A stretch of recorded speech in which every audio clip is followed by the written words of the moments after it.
जी की भक्ति करता है, तुलसी का पौधा रोप करके तुलसी जी का सिंचन करना, तुलसी जी को तिलक लगाना, तुलसी जी को माला पहनाना, तुलसी जी की परिक्रमा करना, तुलसी जी को प्रणाम करना, वो कोटि सहस्त्र युगों तक ऐसा महान सुकृत होता है कि भगवान श्री कृष्ण के नित्य समीप रहता है जो तुलसी जी की सेवा करता है।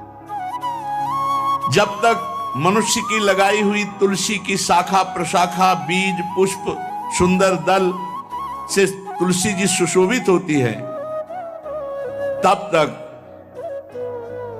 हजारों कल्पों में श्री हरिधाम में रहते हुए उसका कभी पुण्य नष्ट नहीं होता। जैसे एक दिन 1000 कल्प, 2 दिन 2000 कल्प, वो भगवान के नित्य धाम में महान सुकृत के बल से भगवत धाम में रहेगा, जो तुलसी जी का पक्का मान लीजिए।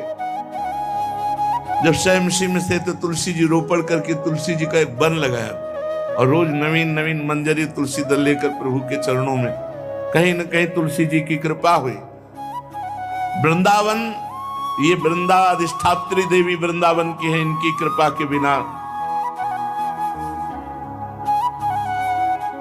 हे चंद्रादने, संपूर्ण पत्रों और पुष्पों को जो उतार करके सम्मान पूर्वक पहले प्रार्थना करनी चाहिए। हे वृंदा देवी, हे तुलसी जी, भगवान श्री हरि की पूजा के लिए या प्रियाजू की पूजा के लिए हम आपके कुछ मंजरी कुछ दल लेकर के सेवा करना चाहते हैं, आप कृपा करके मुझे दीजिए, और फिर उतार लें। ऐसे नोचना नहीं, बहुत सम्मान से बहुत प्यार से, तो तुलसी जी प्रसन्न होती हैं। जो मनुष्य तुलसी दल से श्री हरि की पूजा करता है, कोई भी पाप उसका स्पर्श नहीं कर सकता।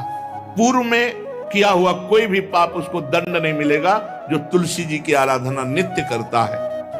अब इतना जल भी ना चढ़ा दे, मार पुण्य हो जाए और तुलसी जी अंतर ध्यान, अनुकूल जल, जैसे मान लो गमले पे हैं तो इतना बड़ा तांबे का रोज उससे चढ़ा, अब भर के लोटा चढ़ा दोगे 2-4 दिन में अंतर ध्यान हो जाएंगे तुलसी जी। बहुत विवेक से जरूरत है, मतलब भारी पुण्य होगा। अब इतना बड़ा लोटा रोज जल चढ़ाओगे तो 2-4 दिन में पीली होके अंतर ध्यान हो जाएंगे। पर इतना जल, अनुकूल जल चाहिए। एक तांबे का छोटा सा लिया, ऐसे रोज डालो, उसमें कोई फर्क नहीं, और गमला उठाकर धूप में विराजमान करो। सेवा का मतलब क्या है? जो तुलसी जी को जल अर्पित करके तुलसी जी की सेवा करता है, हरि चिंतन करता, कभी कोई पाप उसका स्पर्श नहीं कर सकता। 100 भार सोना, 400 भार चांदी,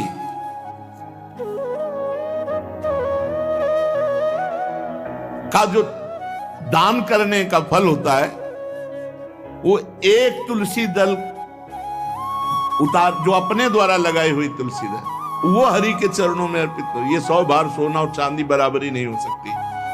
कितना महत्व है। जो रोज तुलसी दल चयन कर, द्वादशी को न चयन करे, द्वादशी को मतलब बहुत बड़ा अपराध लगता है तुलसी दल का, इस मतलब तुलसी के वृक्ष का भी स्पर्श न करे। प्रणाम नमस्कार दूर से, एक भी दल नहीं टूटना चाहिए। द्वादशी को ऐसा हमने महापुरुषों से सुना है कि मंजरी और पत्र उतारना ये ठीक नहीं, बिल्कुल नहीं ठीक है। ब्रह्म हत्या का फल लगता है, अगर जो पाप लगता है अगर कोई द्वादशी को तुलसी चयन, बहुत सावधानी से। जिसके घर में तुलसी का बगीचा होता है, कई पौधे होते हैं, उसको कहीं तीर्थ जाने की जरूरत नहीं, उसका घर तीर्थ है जिसके घर में तुलसी के पौधे हैं। और यमराज कभी उस घर में किसी भी मरने वाले को लेने नहीं आएंगे। जिसके घर में तुलसी, लगा लो भैया तुलसी लगा लो घर में, काहे को यमराज को आने दोगे? सबके घर में तुलसी। कितना सुंदर पहले था, घर में आंगन होते थे, आंगन में एक बहुत बड़ा, और फिर उसमें तुलसी जी, और फिर उसमें 2-4 नर्मदेश्वर शालिग्राम ऐसे, और फिर घर का हर व्यक्ति जल चढ़ाना, प्रणाम करना, नमस्कार करना, चार पर कितनी पवित्र पद्धतियां हमारी थी। जब रसोई बने पहली गाय के लिए, फिर कुछ पक्षियों के लिए, फिर कोई संत महात्मा, कोई भिक्षु, ऐसा कितना पवित्र व्यवहार। अभी यहाँ जैसे हमने देखा है, ये रसोई बन रही ना, तो धुआं नहीं खत्म होने पाता, वो ही सब अपवित्र किए हुए हैं, राक्षसी बुद्धि आती चली जा रही। तुलसी जी, ये भागवती को वस्तुएं, हमें लगता है बालकनी तो होती ही, बढ़िया बालकनी में कैसा उठाने धरने वाला स्टैंड लोहे का रखो कि तुलसी जी को विराजमान कर दो। जिसके घर में तुलसी जी विराजमान होती, उसके घर में यमराज कभी नहीं जाते। जो तुलसी जी का सेवन करता है, उसकी सारी कामनाएं तुलसी जी पूर्ण कर देती है। तुलसी जी को लगाना, तुलसी जी का पालन करना, तुलसी जी को सिंचन करना, तुलसी जी का दर्शन करना, तुलसी जी का स्पर्श करना, मनुष्य के द्वारा जो मन, वाणी और शरीर से पाप हो गए, सबको तुलसी महारानी क्षमा कर देती है, दग्ध कर देती है। पुष्कर आदि तीर्थ, गंगा आदि परम पावन नदियां, ये सब जो स्नान आदि, अवगाहन आदि करने का फल देते हैं, वो केवल तुलसी जी घर में विराजमान है, उसको फल मिल जाएगा। कितने बढ़िया। जो तुलसी जी की नवीन मंजरी प्रभु के चरणों में अर्पित करके प्रणाम करता है, वो चाहे कितना भी अपराध किए हो, वो कभी यमपुरी को नहीं देखेगा, कभी यमराज के पास नहीं जाएगा। जो मनुष्य तुलसी काष्ठ का घिसा हुआ चंदन लगाता है, उसके सारे संचित भस्म हो जाते हैं, और क्रियमाण जो वर्तमान, वो कभी उसको बांध नहीं सकते। तुलसी जी का काष्ठ का घिसा हुआ चंदन, जिसके घर में तुलसी की छाया होती है, वहां पितरों को अपने आप कल्याण प्राप्त हो जाता है। जो श्राद्ध करने से लाभ मिलता है पितरों को, घर में तुलसी लगा के, जो तुलसी की छाया, बड़ा पितरों को तृप्ति मिलती है।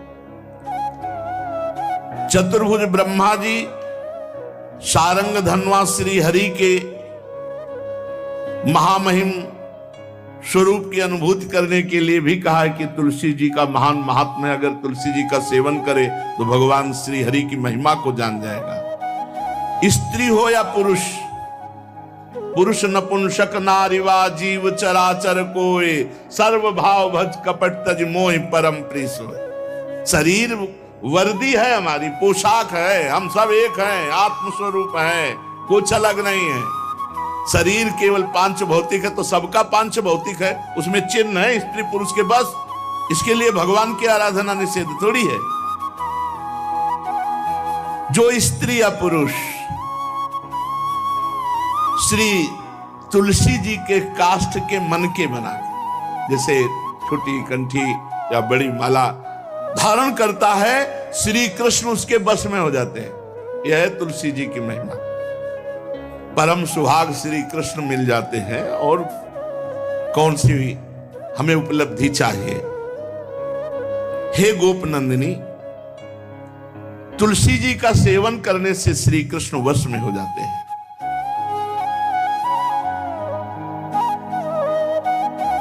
जो तुलसी की माला से नाम जप करता है, काउंटर वाली बात तो स्मृति के लिए भाई है, हम निषेध नहीं करते, नहीं बहुतों के भजन बंद हो जाएंगे, पर हम इतनी महिमा जरूर बता देते हैं कि तुलसी माला से जो नाम जप किया जाता है, उससे आध्यात्मिक सिद्धि बहुत जल्दी होती है। गुरुदेव भगवान कहते, जो अंगुलियों से रगड़ होती है मन का से, उसमें आध्यात्मिक ऊर्जा शक्ति तुलसी माला से। प्लास्टिक पर भाई करो, निषेध नहीं कह रहे, बंद हो जाएगा वो भी राधा राधा कहना, वो हमें बंद नहीं करना। हम कह रहे तुम जैसे बने वैसे करो, लेकिन माला का बहुत बड़ा प्रभाव है। तुलसी परम पवित्र भगवान श्री हरि की प्रिया, और उनके काष्ठ को जब हम ऐसे ऐसे नाम के साथ, तो विशेष ऊर्जा शक्ति, आध्यात्मिक शक्ति हमें जागृत होती है। हो सके जिनको ऐसा बन सके तो छोटी एक वो आती है सुमिरनी, उसको रख लो, अपनी जेब में रख लो, उससे करो। और नहीं है तो भैया तुम इसी से करो, नाम जप करो, भाव को भाव न खालसो, नाम जपत मंगल दिस दसो। सुंदर सुंदर तुलसी जी के वृक्षों के समीप बैठ करके जो अनुष्ठान किया जाए वो बहुत लाभदायक। श्रीमद् भागवत का, गोपाल सहस्त्र नाम का कोई भी पाठ तुलसी जी के समीप विराजमान करके किया जाए, आचार्य को बुला करके तुलसी पूजन करना चाहिए, विविध प्रकार के अनुष्ठान, अरे तभी तो सब मंगल होता है। पहले था, हमने देखा है 4 बजे माताजी दरवाजे के सामने लीपती, रोज का काम।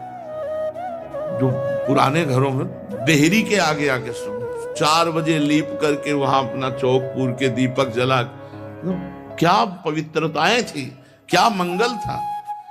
जब किसी को निमंत्रण दिया जाता था सबके पैर धोए जाते थे, सुंदर बिछौना बिछा करके और उसमें बैठकर पत्तल और रज के सकोरा कुल्हड़ ऐसे भोजन पाया, कितना पवित्रता। जो हमारी पूर्व पवित्रता थी, धोती कुर्ता चोटी, पवित्रता। अगर बाहर जाए तो पैजामा कुर्ता, ऐसे बहुत पवित्र पोशाकें थी, पवित्र आचरण थे, पवित्र खान पान था। घर में जाओ तो एक पवित्रता है। किसी भी घर में ऐसा नहीं था कि देव मूर्ति न विराजमान हो, किसी भी घर में ऐसा नहीं था तुलसी जी विराजमान न हो, 1-2 गाय जरूर होती थी, पवित्रता।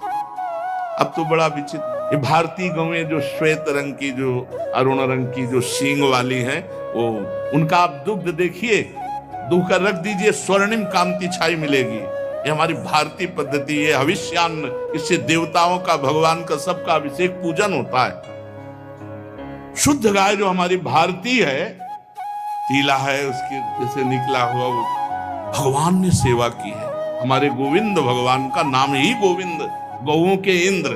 भगवान सुबह से निकल जाते थे, शाम तक गौओं को चराते थे। बड़ा तो किशोरी जी ने श्री तुलसी जी के पूजन की बात, भगवान गोपियों से वादा किए थे कि अब तुम्हें अगली पूर्णिमा को रास, अब रास बिना रासेश्वरी के नहीं हो सकता। लिखा हो चाहे ना लिखा हो, कोई भी विद्वान, कोई भी प्रवक्ता इस बात को बतावे, कहते हैं भागवत में राधा नाम नहीं लिखा है, भागवत राधामय ही है। सांद्रानंद घन प्रेम मूर्ति किशोरी, बिना लाडली जू के कोई रास बता दे कहीं भी, कभी भी, कैसा भी। महारानी जू के बिना रासेश्वरी के रास हो ही नहीं सकता, लिखा हो चाहे ना लिखा हो। क्यों नहीं लिखा? याते श्री सुख प्रगट कियो नहीं, जहां बोले राधा तो समाधि लग जाती हो, यहां 7 दिन में तक्षक काटना है। श्री सुखदेव जी ने महारानी जी का नाम, हरिराम व्यास जी कह रहे, याते श्री सुख प्रगट कियो नहीं, जानि सार को सार परम धन, राधा नाम आधार। वैसे तो रोज संकेत वन में, पीछे हमने चर्चा की थी, प्रेम सरोवर में प्रियालाल मिलते थे नंदगांव बरसा। आज लालू ने एक नई लीला रची, गोप देवी लीला है। श्री लालजू महाराज प्रियाजू को रास के लिए उन्होंने सोचा एक बार छलिया रूप रख करके महल में प्रवेश करते हैं, देखते हैं लाडली जू पहचानती है कि नहीं, और कितना प्यार लाडली जू करती है। महाराज तो जो रूप धारण करें तो सभी सुंदर हैं, तो सुंदरता के समुद्र हैं। जब नकबेसर धारण करते ना, अंजन और घूंघट नीलांबर का, महाराज हृदय चूर चूर हो जाए, ऐसे सुंदर है। गोरी किशोरी भी चकोरी है जिनकी, नीलांबर धारण करके, और जिस समय लाली लगा के महाराज अपने राधा पी जी को कभी कभी जब आते हैं तो देखो ऐसा लगता है यार बलिहार है महाराज, जो रूप